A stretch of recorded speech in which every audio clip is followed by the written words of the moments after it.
નમસ્કાર, નિર્માણ ન્યૂઝમાં આપનું સ્વાગત છે। સંતરામપુરના પ્રથમપુર ગામે આવતીકાલે યોજાનાર મતદાનને લઈને પોલીસ દ્વારા ચાંપતો બંદોબસ્ત અને તૈયારીઓ શરૂ કરી દેવાઈ છે। બૂથને ક્રિટિકલ કેટેગરીમાં મૂકવામાં આવ્યો છે, જેને લઈને ચાંપતો બંદોબસ્ત ગોઠવી દેવાયો છે।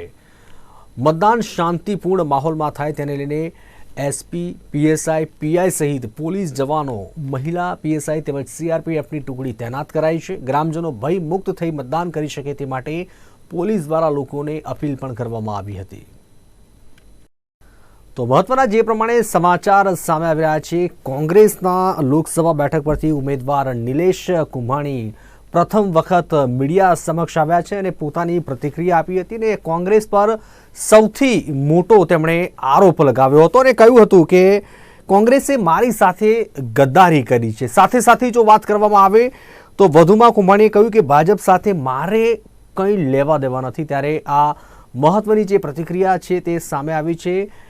ખાસ સુરત લોકસભા બેઠક પરથી કોંગ્રેસના ઉમેદવાર નિલેશ કુંભાણી સૌથી મોટો કોંગ્રેસ પર આરોપ લગાવ્યો છે અને કહ્યું કે કોંગ્રેસે મારી સાથે ગદ્દારી કરી છે। મારે ભારતીય જનતા પાર્ટી એટલે કે બીજેપી સાથે મારે કંઈ લેવા દેવા નથી। ત્યારે સૌપ્રથમ સુરત બેઠકના લોકસભા બેઠકના ઉમેદવાર જે હતા એ મીડિયા સમક્ષ પ્રથમ વખત આવ્યા અને તેમણે પ્રતિક્રિયા આપી હતી।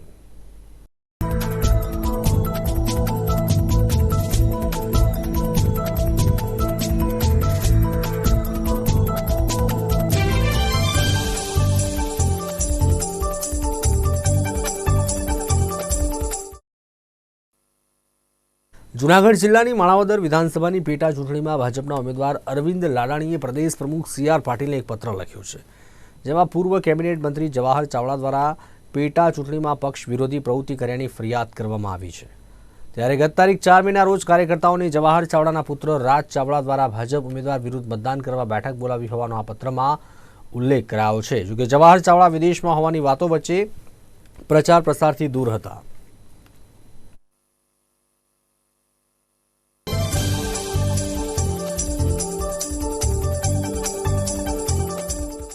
તાજેતરની લોકસભા અને વિધાનસભાની જે ચૂંટણી યોજાયેલ તેમાં માણાવદર વિસ્તારના જ માજી ધારાસભ્ય અને માજી કેબિનેટ મંત્રી શ્રી જવાહરભાઈ ચાવડાના પુત્ર રાજ ચાવડાએ તારીખ 4/5/24ના રોજ તેમના માલિકીની નૂતન જીનિંગ ફેક્ટરીમાં 800થી 1000 કાર્યકરોની મિટિંગ બોલાવી અને તેમાં તેમને એવું જાણ કરેલ કે ભાઈ મારા પપ્પાના હારનો બદલો લેવાનો છે, એટલે આપણે ભારતીય જનતા પાર્ટીના ઉમેદવાર અરવિંદભાઈ લાડાણીને હરાવવાના છે અને કોંગ્રેસના ઉમેદવારને જીતાડવાના છે।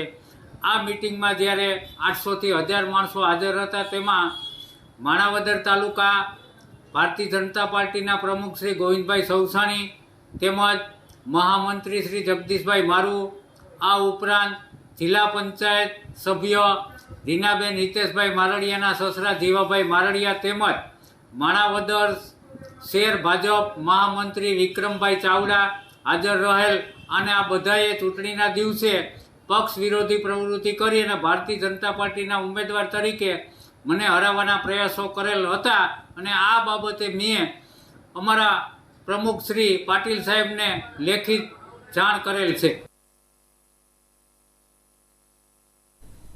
ભારતની મોટી ખેડૂત સહકારી સંસ્થાના ચેરમેન તેમજ વાઇસ ચેરમેનની દિલ્હી ખાતે ચૂંટણી યોજવામાં આવી। આ ચૂંટણીમાં ચેરમેન તરીકે દિલીપ સાંઘાણી પીનેરી ચૂંટાયા છે, જ્યારે વાઇસ ચેરમેન તરીકે બરવિંદરસિંહ ચૂંટાયા હતા। ઇફકોના ડિરેક્ટરની ચૂંટણી યોજાઈ હતી। સૌથી મોટી સહકારી સંસ્થા ઇફકોમાં ખાલી પડેલ ડિરેક્ટર પદ માટે ગત રોજ ચૂંટણી યોજવામાં આવી। આ ચૂંટણીમાં ભાજપ દ્વારા છેલ્લી 2 ટર્મથી ડિરેક્ટર તરીકે ચૂંટાઈ આવતા જયેશ રાદડિયાની જગ્યાએ બિપિન પટેલને મેન્ડેટ આપવામાં આવતા રાજકીય માહોલ સર્જાયો હતો, જેમાં જયેશ રાદડિયાની જીત થવા પામી। મતદાનમાં કુલ 180 મતદારો હતા, જેમાં જયેશ રાદડિયાને 113 મત જ્યારે બિપિન પટેલને 98 મત મળ્યા હતા।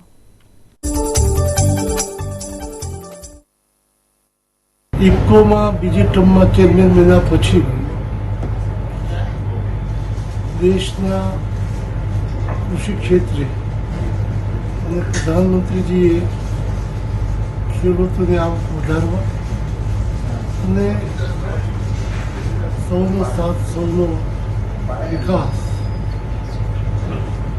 અને કૃષિ ક્ષેત્રને માધ્યમથી સમગ્ર દેશમાં ખેડૂતોને નવી યોજનાઓ દ્વારા આધુનિક ટેકનોલોજી દ્વારા ખેતી થાય એના ઉપર જે જોર આપ્યું છે એની લીડ ઇફકો લેશે. ગઈ ટર્મમાં યુરિયા ઓછું વાપરવું એવું જ્યારે પ્રધાનમંત્રીએ સૂચન કર્યું તો ઇફકોએ નેનો યુરિયાની શોધ કરી. વિદેશમાંથી જે યુરિયા મંગાવવામાં આવતું એમાં પણ ઓછી ખપત વિદેશથી આવે એમાં થાય અને નેનોનો ઉપયોગ વધુ થાય એ દિશામાં પ્રયાસો કર્યા. અને આવતા દિવસોમાં નેનોના માધ્યમથી પૂરી સ્થિતિમાં દેશમાં ખેતી થાય એના માટે પ્રસાર પ્રચાર અને ખેડૂતોને સાચી માહિતીઓ પૂરી પાડીને દેશનું ઇન્ડિયામાં વિદેશ જતું અટકાવીને સબસિડી જે યુરિયામાં આપવામાં આવતી એ બચાવીને દેશમાં જે ઇન્ડિયામાં અને સબસિડી બચે એને કૃષિ વિભાગના દ્વારા ખેડૂતોને ઉપયોગી થાય યોજનાઓ બનાવવા માટે જે કેન્દ્ર સરકારે યોજનાઓ કરી છે એને પણ નીચે સુધી લઈ જવા માટે ઇફકોના માધ્યમથી અનેકવિધ પ્રવૃત્તિઓ હાથ ધરવામાં આવશે. સામાજિક રીતે જ્યારે આફતના પ્રસંગ આવે ત્યારે પણ ઇફકો ચાહે કોરોના હોય, દુષ્કાળ હોય, ભૂકંપ હોય, લોકોની વચ્ચે ઊભા રહીને સતત મદદ કરતું રહી છે. ખેડૂતોના ગ્રામ્ય જીવનને ધબકતું રાખવા માટે ઇફકો કામ કરતું રહેશે.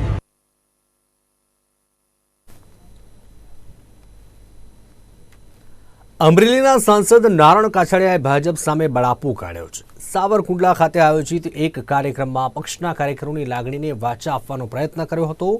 નારણ કાછડિયાએ કહ્યું કે કોંગ્રેસમાંથી સવારે ભાજપમાં આવે અને બપોરના સમયે ખેસ પહેરે અને બીજા દિવસે પ્રધાન પણ બની જાય છે. પાર્ટીને મોટી કરવામાં આવે તેની સામે કોઈને વાંધો ના હોય, પરંતુ ભાજપના સનિષ્ઠ કાર્યકર્તાના ભોગે પાર્ટી મોટી કરવી જોઈએ નહીં. નારણ કાછડિયાએ વધુમાં જણાવ્યું કે 35 વર્ષથી બુંગલ પાથરતો કાર્યકર્તા હોય તેની સામે બહારથી આવેલા નેતાને ટિકિટ આપો અને સનિષ્ઠ કાર્યકર્તા સામે બેઠેલો હોય છે. અમરેલીમાં 1.5 લાખ મત ઓછા પડ્યા છે, તેમાં કાર્યકર્તાઓની નારાજગી જવાબદાર છે.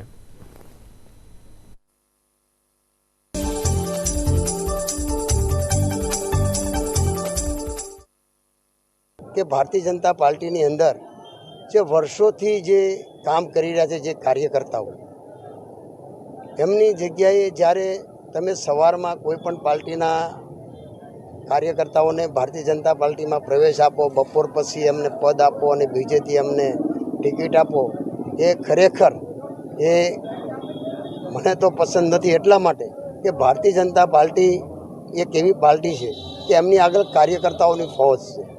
એમની પાસે આટલા ટાઈમથી સત્તા છે, છતાં પણ જે આજે લોકસભાની ચૂંટણીની અંદર સમગ્ર ગુજરાતમાં જે મતદારોમાં નિરસતા અને જે કાર્યકર્તાઓમાં ઉદાસીનતા હતી એનું કોઈ કારણ હોય તો ભારતીય જનતા પાર્ટીની કાર્યકર્તાઓની જે અવગણના થતી હતી. ઉમેદવારનો રોહ પછીની બાબત છે, પણ જે તમને કહું કે આજે વર્ષોથી કામ કરતા હોય એ કાર્યકર્તા ઓડિયન્સમાં બેઠો હોય અને જે ગઈકાલે જે ભારતીય જનતા પાર્ટીમાં આવ્યા હોય એ ભારતીય જનતા પાર્ટીને અને પુષ્કળ ભારતીય જનતા પાર્ટીના નેતાઓને બેફામ રીતે વાણી વિલાસ કર્યો હોય, એ સ્ટેજ ઉપર બેઠા હોય ત્યારે ભારતીય જનતા પાર્ટીના કાર્યકર્તાની આંતરડી કકળતી હોય છે કે આ લોકોની અમે ગાળો ખાધી છે, આ લોકોના અમે માર ખાધા છે. એ આજે સ્ટેજ ઉપર બેઠા છે અને અમે સામે બેઠા છે. આ કાર્યકર્તાની નારાજગી હતી, અમારી આગળ વાત આવતી હતી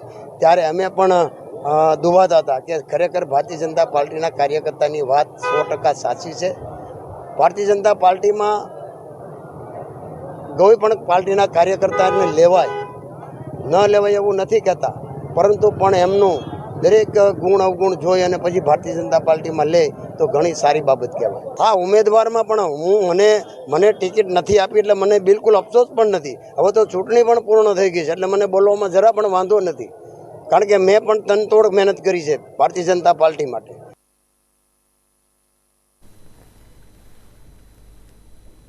અમરેલી લોકસભા બેઠકના ઉમેદવારની પસંદગી બાબતે નારાજી વ્યક્ત કરતા નિવેદન મુદ્દે ભાજપના આગેવાન ડોક્ટર ભરત કાનાબારે પ્રતિક્રિયા આપી.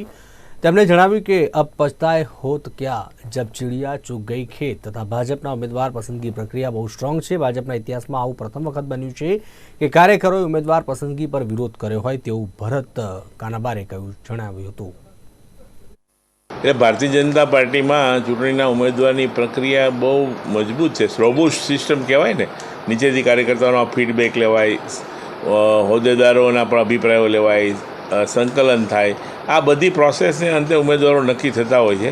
પણ આજે પાર્ટી વિશાળ બની છે. અનેક લોકો પાર્ટીમાં નવા સક્રિય થયા છે, અનેક લોકો કોંગ્રેસમાંથી પણ આવ્યા છે. એટલે સામાન્ય રીતે હરીફાઈ પણ તીવ્ર છે, કોમ્પિટિશન છે, મહત્વાકાંક્ષા પણ હોય બધાને. એટલે ક્યાંક ને ક્યાંક રજૂઆતોમાં અથવા અપાતા નિર્ણયોના અભિપ્રાયમાં પાર્ટી ક્યાંક એને મિસગાઈડ થયું એવું બની શકે ને. એને કારણે ઉમેદવારોની પસંદગીમાં પાર્ટીએ થાપ ખાધી હોય એવું બને અને એને કારણે નાનો મોટો વિરોધ ઘણી બધી જગ્યાએ આ વખતે ગુજરાતમાં જોવા મળ્યો. આ મને લાગે ભારતીય જનતા પાર્ટીના ઇતિહાસમાં પહેલીવાર બની રહ્યું છે.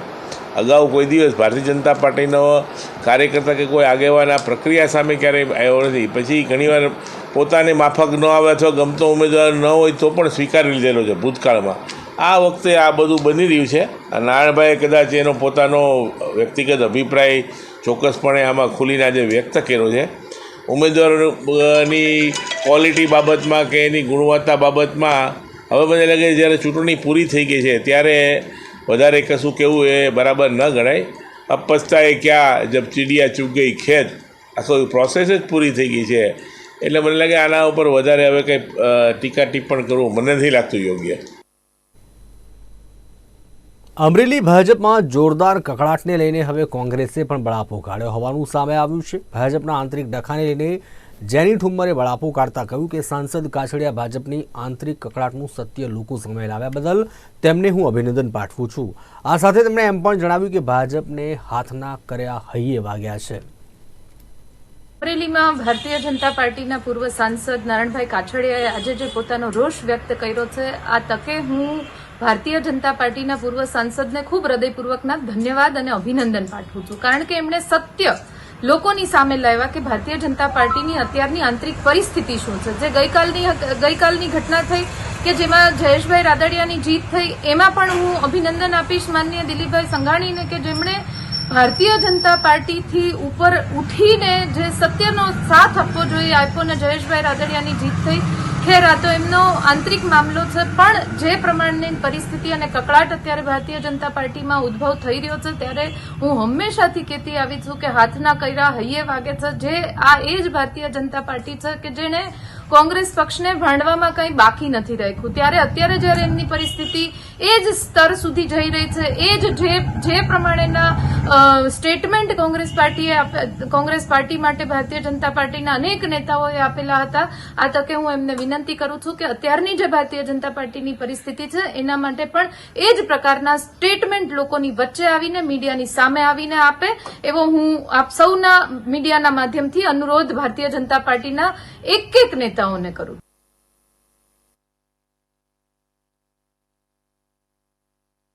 વિભાગના કર્મચારીઓની તાલીમ યોજાઈ હતી. વન વિભાગના વરિષ્ઠ અધિકારી સંદીપ કુમાર દ્વારા ગણતરીમાં જોડાયેલ કર્મચારીઓને માર્ગદર્શન આપવામાં આવ્યું. દર 5 વર્ષે ગુડખરની ગણતરી કરવામાં આવે છે, ત્યારે આગામી 21 અને 22 મેના રોજ ગુડખર અભયારણ્યમાં ગુડખરની ગણતરી યોજાશે. છેલ્લે 2020માં થયેલ ગણતરી અનુસાર ગુડખરની સંખ્યા 6082 જેટલી નોંધાઈ હતી. ગણતરીમાં જોડાયેલ લોકોને ડ્રોન કેમેરા તેમજ જીપીએસ સિસ્ટમનો ઉપયોગ કરવાની વિશેષ માહિતી આપવામાં આવી હતી.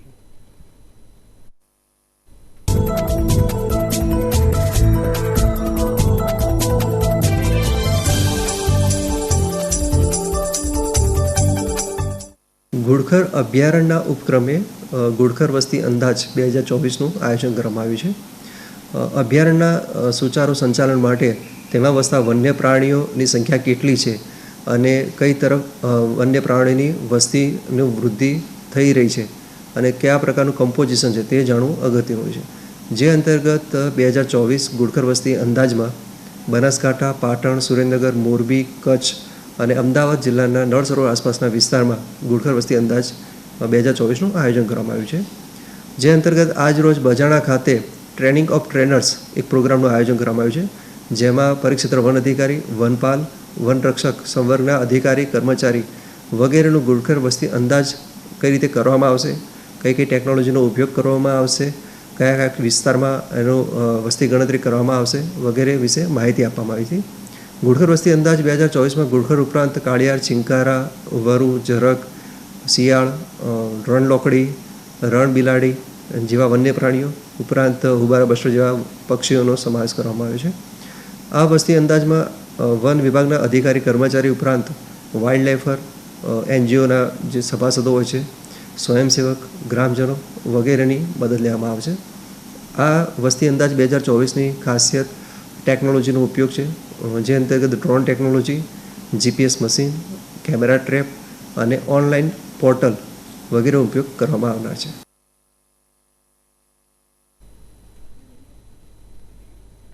ઊંઝામાં વધુ એક વખત નકલી જીરુનો કારોબાર પકડાયો હતો. એસએલજેલોની પાછળ ઊંઝા ખાતે નકલી જીરું બનાવવામાં આવ્યું હતું. મહેસાણા ફૂડ એન્ડ ડ્રગ્સ વિભાગે રેડ કરી નકલી જીરુનો કારોબાર પકડ્યો.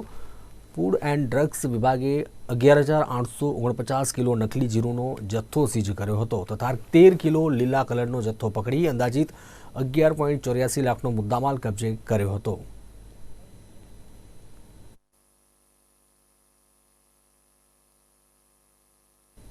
રાજ્યમાં લોકસભાની ચૂંટણી પૂર્ણ થયા બાદ આવકવેરા વિભાગ હરકતમાં આવતા ઉદ્યોગપતિઓમાં ભારે ફફડાટ વ્યાપી ગયો છે. કડોદરા સુરત રોડ પર આવેલ ઐશ્વર્યા ટેક્સટાઇલ ઉદ્યોગ સાથે સંકળાયેલા ઐશ્વર્યા ગ્રુપ અને કોલસાના વેપારીઓને ત્યાં આવકવેરા વિભાગે દરોડાની કામગીરી હાથ ધરી હતી. 100થી વધુ અધિકારીઓ, કર્મચારીઓ દ્વારા હાથ ધરવામાં આવેલી કાર્યવાહીને પગલે શહેરના ટેક્સટાઇલ ઉદ્યોગ સાથે સંકળાયેલા વેપારીઓમાં પણ ચિંતાની લાગણી જોવા મળી. બીજી તરફ ઐશ્વર્યા ડાઇંગ મિલ સહિત 20 સ્થળે દરોડાની કાર્યવાહી હાથ ધરવામાં આવી છે.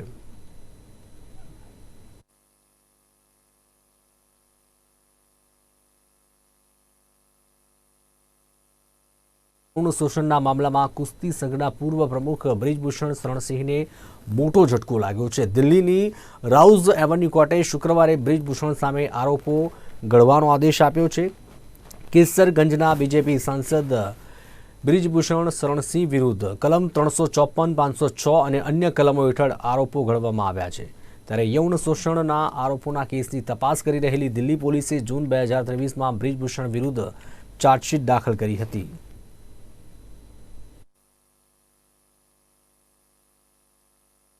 દિલ્હી લીકર પોલિસી સ્કેમ અંતર્ગત જ્યુડિશિયલ કસ્ટડીમાં મની લોન્ડરિંગ મામલે દિલ્હીના મુખ્યમંત્રી અરવિંદ કેજરીવાલને આખરે જામીન મળી ગયા છે. ત્યારે સુપ્રીમ કોર્ટે કેજરીવાલને 1 જૂન સુધીના વચગાળાના જામીન આપ્યા છે, એટલે કે તેઓ 49 દિવસ પછી જેલમાંથી બહાર આવશે. જોકે ઈડી અરવિંદ કેજરીવાલની જામીન અરજીનો વિરોધ કર્યો. મહત્વનું છે કે લોકસભા ચૂંટણી વચ્ચે આમ આદમી પાર્ટીને એક મોટી રાહત મળી છે.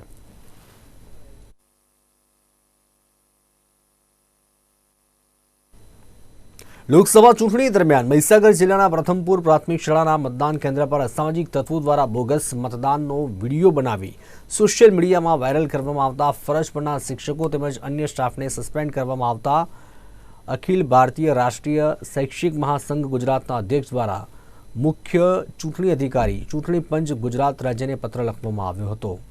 જોકે ચૂંટણી ફરજ દરમિયાન અનેક યાતનાઓ ભોગવી શિક્ષક તેમની ફરજ નિભાવી રહ્યા છે અને કોઈ અસામાજિક તત્વો દ્વારા આ પ્રકારનું કૃત્ય કરે અને તેનો સીધો ભોગ શિક્ષકો તેમજ અન્ય કર્મચારી બને અને તેમને સસ્પેન્ડ કરવામાં આવ્યા તે બાબતને સંઘ દ્વારા વખોડવામાં આવી છે. ચૂંટણી પંચે શિક્ષકોને જે સસ્પેન્ડ કર્યા છે મહીસાગર જિલ્લાની અંદર, એના વિરુદ્ધમાં અમે ગુજરાતના મુખ્ય ચૂંટણી અધિકારીને પત્ર લખ્યો છે. કારણ કે આખું વર્ષ બીએલઓની કામગીરી અને આવી કાળઝાળ ગરમીની અંદર પણ સતત 3 દિવસ સુધી શિક્ષકોએ જે ચૂંટણીની કામગીરી કરી છે એને ચૂંટણી પંચે બિરદાવવાની જગ્યાએ બૂથ કેપ્ચરિંગ કરનારની સામે એક્શન નહીં લેતા અમારા શિક્ષક મિત્રો જે નિર્દોષ છે, જે ભય અનુભવતા હતા બૂથ કેપ્ચરિંગ સમય દરમિયાન, એમના ઉપર કાર્યવાહી કરી છે. અમે આ ઘટનાને વખોડીએ છીએ. માન્ય મુખ્ય ચૂંટણી અધિકારીને પણ અમે વિનંતી કરીએ છીએ કે આ સસ્પેન્ડ કરેલા શિક્ષકો સામેની કાર્યવાહી પરત ખેંચે અને આગળ પણ આ પ્રકારની કોઈ કાર્યવાહી ન કરે. કારણ કે અવિરતપણે શિક્ષકો ચૂંટણી પંચ અને રાષ્ટ્રીય કામગીરી કરી હોવાના કારણે એમની સાથે રહેતા હોય છે અને એટલા માટે અમે આજે પત્ર લખી અને ફરીથી પણ અમે મળવા જવાના છીએ.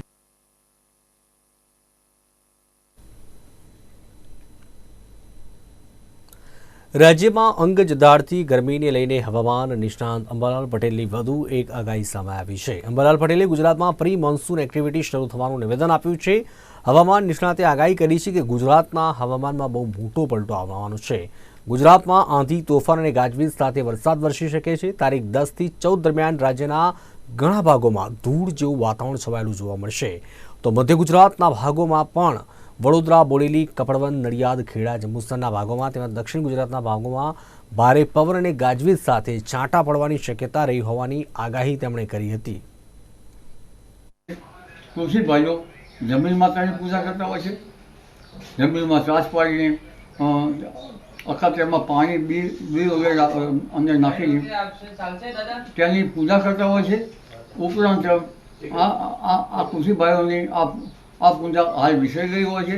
તેનું મુહૂર્ત જોવામાં આવે છે અને જુવારના જે ચોસાઓ છે એનું પણ લગભગ જે લોકોને ગરીબોને વહેંચવામાં આવતું હોય છે. પરંતુ અખાત્રીનો પવન જોવાનો મહિમા છે. આ વખતે અખાત્રીનો પવન ભિન્ન ભાગમાં નૈઋત્યનો જોવા મળ્યો હતો. નૈઋત્યના પવનથી ચોમાસું વહેલું આવવાની શક્યતા ગણી શકાય. ચોમાસું લગભગ વૃશ્ચિક નક્ષત્રમાં આવવાની શક્યતા રહે છે. આ ઉપરાંત રોહિણી નક્ષત્રનો વરસાદ પણ ભિન્ન ભાગોમાં થવાની શક્યતા રહેશે. જેમાં લગભગ પંચમહાલના ભાગો, ગોધરાના ભાગો, ઉપરાંત ખેડબ્રહ્માના ભાગો, સાબરકાંઠાના ભાગો, વડોદરાના ભાગો, બોરીના ભાગો, કપડવંજના ભાગો, તારાપુરના ભાગો અને આ ભાગોમાં ગાજવીજના વરસાદનું પ્રમાણ વધારે રહે છે. ઉપરાંત અમદાવાદના ભાગો તેમજ મહેસાણાના ભાગો, ઉપરાંત બનાસકાંઠાના ભાગો, આ ભાગોમાં પણ ગાજવીજને આંધી વંટોળનું પ્રમાણ વધારે આવવાની શક્યતા રહે છે. રાજકોટ સહિત સમગ્ર સૌરાષ્ટ્રમાં ગરમીનો પારો 42 ડિગ્રીએ પહોંચ્યો છે. છેલ્લા 3 દિવસથી રાજકોટમાં ગરમીનો પારો 42 ડિગ્રીએ પહોંચ્યો છે. કાળઝાળ ગરમીની અસર શહેરના જનજીવન પર પડી રહી છે. બપોરના સમયે લોકો ઘરની બહાર જવાનું ટાળી રહ્યા છે. અંગ દજાડતી ગરમી વચ્ચે હવામાન વિભાગે કમોસમી વરસાદની આગાહી કરી છે. સૌરાષ્ટ્રના જામનગર, રાજકોટ, પોરબંદર સહિતના વિસ્તારમાં કમોસમી વરસાદ પડવાની હવામાન વિભાગ દ્વારા આગાહી વ્યક્ત કરવામાં આવી છે.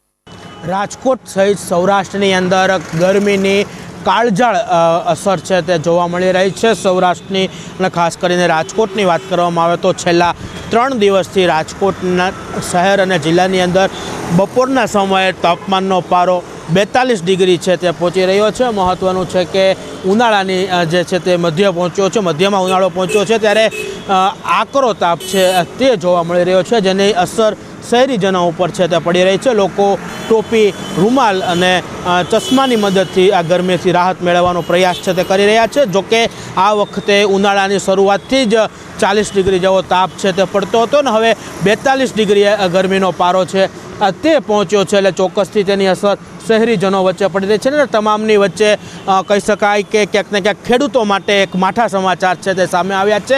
હવામાન વિભાગ દ્વારા છે તે કમોસમી વરસાદની આગાહી પણ છે તે કરવામાં આવી છે. એટલે ચોક્કસથી એક તરફ ભારે ગરમી છે તે પડી રહી છે અને ગરમીની વચ્ચે હવે આવતીકાલથી જે છે તે કમોસમી વરસાદની આગાહી જૂનાગઢ જિલ્લો હોય, રાજકોટ જિલ્લો હોય કે જામનગર જિલ્લો હોય, સૌરાષ્ટ્રના અનેક જિલ્લાઓમાં કમોસમી વરસાદ પડવાની પણ આગાહી છે તે કરવામાં આવી છે. એટલે ચોક્કસથી ક્યાંક ને ક્યાંક 2 ઋતુની અસર થતાં શહેરીજનોને પણ કહી શકાય કે નાગરિકોને પણ હવે તકલીફ, સમસ્યાઓ ઊભી થાય, બીમારી આવે તેવી શક્યતાઓ પણ હાલ સેવાઈ રહી છે.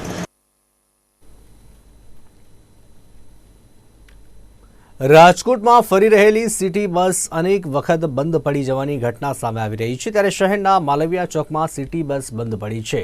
સિટી બસ બંધ પડતા મુસાફરોને વાહન ચાલકોને હાલાકી પડી હતી. અવારનવાર સિટી બસ બંધ પડી રહી છે. અનેક સિટી બસ રસ્તા પર ધુમાડાના ગોટે ગોટા કાઢી રહી છે. મનપા એક તરફ ઇલેક્ટ્રિક બસો શરૂ કરવાની વાત કરી રહી છે, ત્યારે આવા દાવા વચ્ચે જૂની અને ખખડધજ સિટી બસો રસ્તાઓ પર ચાલી રહી છે.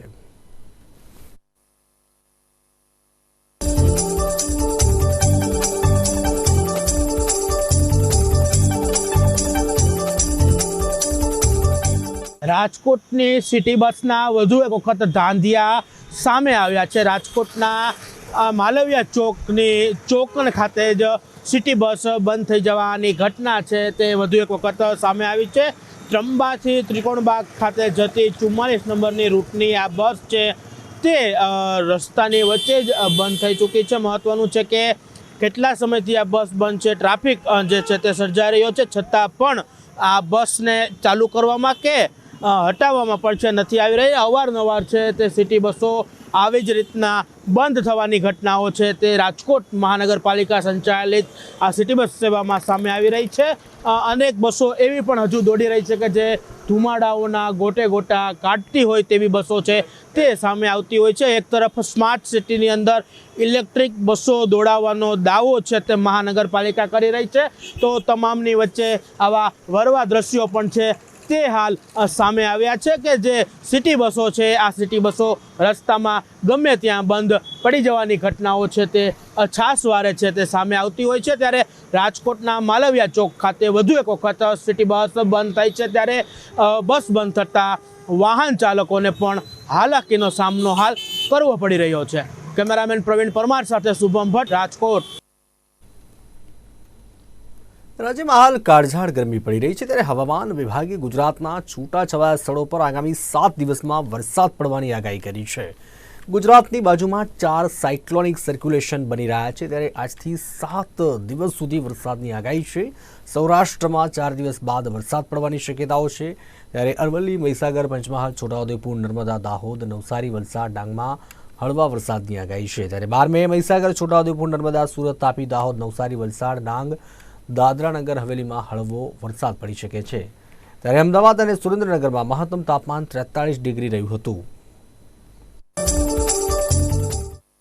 आने वाले दिनों के लिए जो फोरकास्ट दिया गया गुजरात स्टेट के लिए डे 1 से डे 7 तक गुजरात रीजन आइसोलेटेड प्लेसेस पे लाइट रेन होने का पूर्वानुमान दिया गया है. और सौराष्ट्र रीजन की बात करेंगे तो डे 4, डे 5, डे 6 और डे 7 में सौराष्ट्र रीजन को आइसोलेटेड प्लेसेस में लाइट रेन होने का पूर्वानुमान दिया गया है. और डे 1 की बात करेंगे, आज के लिए जो गुजरात रीजन के लिए रेनफॉल का पूर्वानुमान दिया गया है वो एक cyclonic circulation north east Arabian Sea में बना है और उसका जो इफेक्ट है गुजरात कोस्ट के आसपास तक है, जिसके कारण गुजरात रीजन में लाइट रेन आइसोलेटेड प्लेसेस पे होगी. और जो डिस्ट्रिक्ट है जहाँ पे लाइट रेन होगी वो है बनासकांठा, साबरकांठा, अरावली, दाहोद, महीसागर, डांग, नवसारी, वलसाड़ और दादरा नगर हवेली. और डे 2 के लिए जो जिले दिए गए हैं जहाँ पे गुजरात रीजन में लाइट रेन आइसोलेटेड प्लेसेस पे होगी वो डिस्ट्रिक्ट हैं वलसाड़, नवसारी, डांग, अरावली, महीसागर, पंचमहल, दाहोद, छोटा उदयपुर, नर्मदा.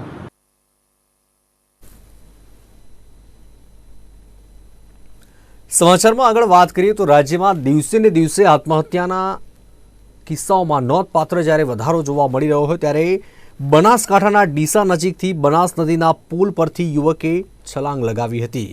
યુવકે બ્રિજ પરથી છલાંગ લગાવી આત્મહત્યા કરતા ચકચાર મચી ગઈ છે. બ્રિજ નીચે લટકાયેલા યુવકને માથાના ભાગે ઈજા પહોંચતા તેનું ઘટના સ્થળે મોત નીપજ્યું હતું. ત્યારે મૃતક યુવકના મૃતદેહને પોલીસે પોસ્ટમોર્ટમ માટે ડીસા સિવિલ હોસ્પિટલમાં ખસેડ્યો હતો.